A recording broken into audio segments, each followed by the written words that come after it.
पाली सर्व समाज द्वारा खुशबू राजपुरोहित धर्मधारी की हत्या हुई है। इसी मांग को लेकर राजपुरोहित समाज व सर्व समाज द्वारा पाली जिला कलेक्टर महोदय को मुख्यमंत्री के नाम से ज्ञापन सौंपा।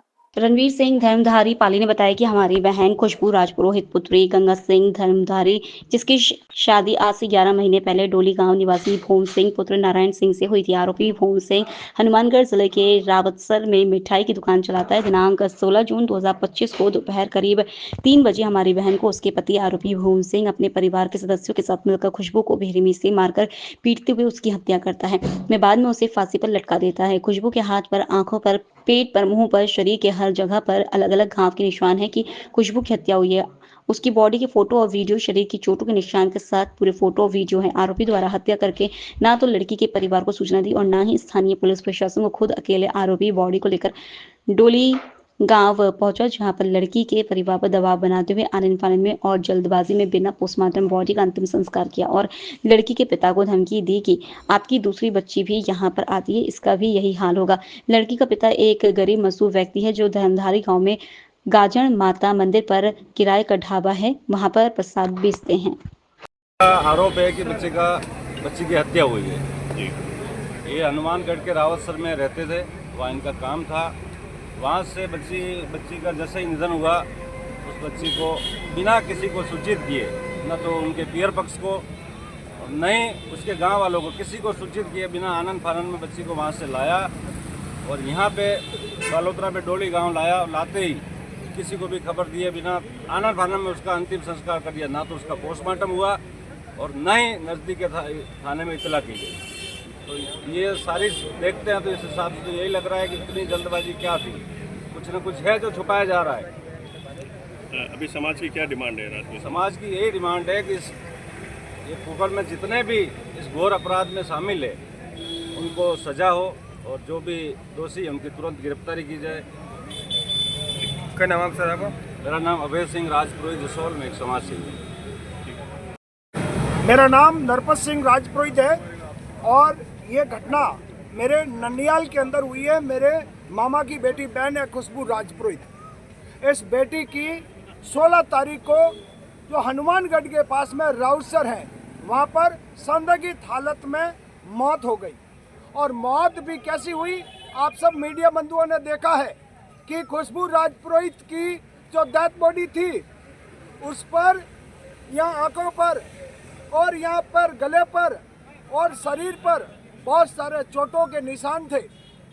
परंतु उन परिजनों ने, हम रावतसर भी जाकर आए हैं, वहाँ पर अधिकारियों से भी मिले हैं, वहाँ पर हर एक अधिकारी से मिले, परंतु किसी ने ये नहीं बताया कि हमको जानकारी तक नहीं है इस घटना की। आनन फानन में उन लोगों ने खुशबू राजपुरोहित की डेथ बॉडी लेकर डोली गांव पहुंच गए और डोली गांव में पहुंचने के बाद में खुशबू राजपुरोहित के जो परिजन, जो मेरे मामा गंगा सिंह राजपुरोहित है, उनको मात्र 1 घंटा पहले जानकारी दी गई कि आपकी बेटी बीमार है और डोली आई हुई है, आप चलो। वहां जाते ही उन्होंने बोला कि गांव के अंदर आपको पता है कि किसी की डेथ हो जाती है तो खाना तक नहीं खाया, बच्चे भूखे हैं, आपका भांजा भूखा है, वो भूखा है, आप ऐसा करो दाह संस्कार करवा दो। मेरे मामा के चाचा थे साथ में धन सिंह जी, उन्होंने कहा भाई ऐसे कैसे दाह संस्कार करवा दें, हमको डेथ बॉडी दिखाओ। फिर इन्होंने डेथ बॉडी दिखाई। दिखाते ही मेरे मामा को लगा कि ये सुसाइड नहीं, इस बेटी की हत्या है। परंतु मेरे मामा अकेले थे वहाँ पर। एकदम बेटी के ऐसी घटना होने पर वो घबरा गए। घबराने पर उन्होंने गांव वालों को बोला कि आप गांव वाले आइए, देखिए मेरी बेटी के साथ में क्या हुआ है। परंतु परिजनों ने आनन फानन में उनको किसी प्रकार का विश्वास में न लेकर डेथ बॉडी को जला दिया और दाह संस्कार कर दिया। तो आपकी क्या मांग है? हमारी यही मांग है कि हमारी बेटी को न्याय मिलना चाहिए।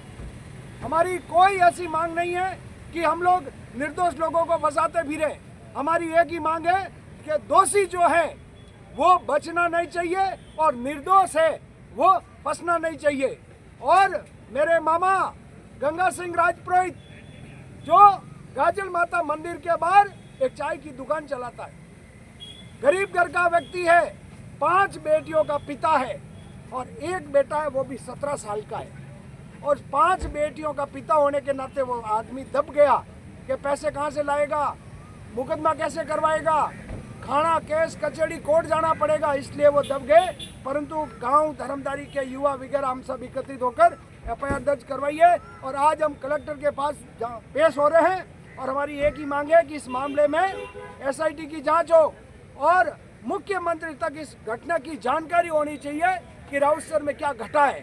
उसके बाद में मुख्यमंत्री से भी हमारी मांगे रहेगी कि हमारे मामा के 5 बेटियां हैं, गरीब है और बिल्कुल निम्न स्थिति है, तो उनको थोड़ा आर्थिक सहयोग भी किया जाए। लोकल से लेकर ग्लोबल तक की खबरों के लिए देखते रहिए सच्ची रिपोर्ट।